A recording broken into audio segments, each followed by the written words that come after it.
بغیر حساب کے جنت میں جانے والے کچھ لوگ ہیں جی، سارے تو نہیں، سارے نہیں یقیناً، لیکن سارے نہیں، میں پوچھنا چاہتا تھا آپ تو سے۔ آپ آسان الفاظ میں دعا کریں اللہم حاسبنی حسابا یسیرا۔ ام المومنین عائشہ رضی اللہ عنہا نے فرمایا اللہ کے رسول قرآن مجید میں تو آتا کہ اللہ بڑا حساب آسان لے گا، اور دوسری طرف یہ سوال جواب بھی، مناقشہ بھی، تو یہ کیا مسئلہ ہے؟ جی تو آپ نے فرمایا عائشہ جس سے سوال جواب ہو گئے نا جی کہ تم نے یہ کام کیوں کیا، یہ کیسے کیا، یہ کیوں نہیں کیا، تو وہ تو گیا۔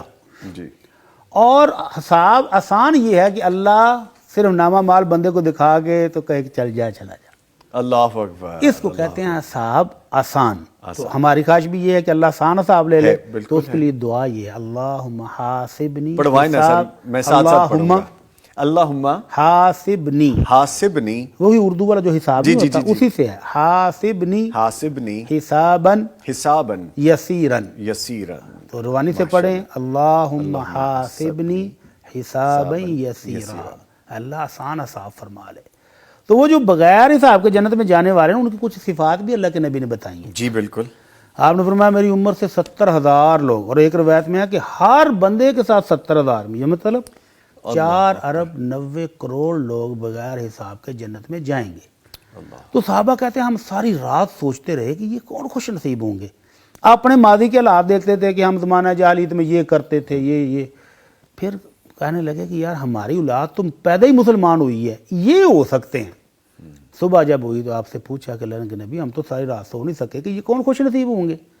تو آپ نے فرمایا یہ وہ ہوں گے جو کسی کو نحوست منحوس نہیں کہتے، کسی چیز میں نحوست نہیں ڈھونڈتے، فلاں گزرا تھا اس کا سایہ پڑ گیا تو یہ ہو گیا، میرا دکان پر فلاں آیا، صبح فلاں سے ملاقات ہوئی تو یہ، اس طرح کی نحوست والی باتیں نہیں کرتے، اللہ پر توکل رکھتے ہیں۔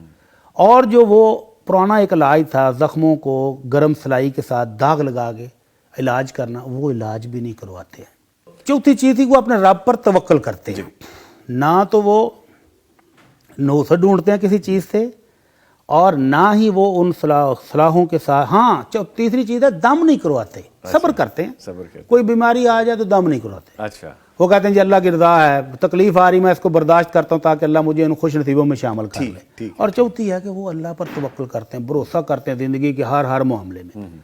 تو اللہ کرے کہ ہم میں بھی یہ خوبیاں پیدا ہو جائیں، ہم بھی ان اوصاف کو اپنا لیں تو پھر بغیر حساب سے بھی جا سکتے ہیں۔ اچھا بھٹی صاحب، جیسے آپ گفتگو کر رہے تھے نا تو میں ایک اور جسارت کرنا چاہتا ہوں، گفتگو کمپلیٹ ہو جائے تو سمجھ میں آسانی ہو جاتی۔ ایک تو وہ زمانہ جاہلیت تھا جس کے بارے میں ابھی ذکر کیا گیا کہ اسلام کے دور سے پہلے زمانہ جاہلیت ایسا بھی ہو سکتا ہے کہ میں دین اسلام میں شامل ہوں لیکن میں دین پہ عمل پیرا نہیں ہوں، اور میرا ایک زمانہ جہالت کا گزرا ہے جو میں دین پہ عمل پیرا نہیں رہا اسلام میں شامل ہوتے ہوئے۔ تو وہ سورہ الفرقان میں اللہ رب العزت نے بڑی خوشخبری سنائی ہے، جی فرمایا الا من تاب وآمن وعمل عملا صالحا، کہ جو بندہ ایمان لائے نا پھر توبہ کر کے نیک عمل کرنے شروع کر دیتا ہے، فَأُولَئِكَ يُبَدِّلُ اللَّهُ سَيِّئَاتِهِمْ حَسَنَاتٍ وَكَانَ اللَّهُ غَفُورًا رَحِيمًا۔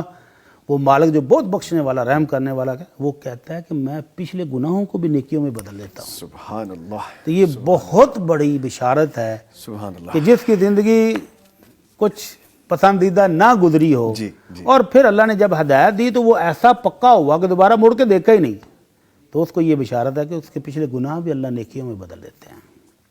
اللہ تعالی ہمارے گناہوں کو بھی معاف فرما دے، اللہ ہمیں بھی اپنی رحمتوں سے نواز دے، آمین۔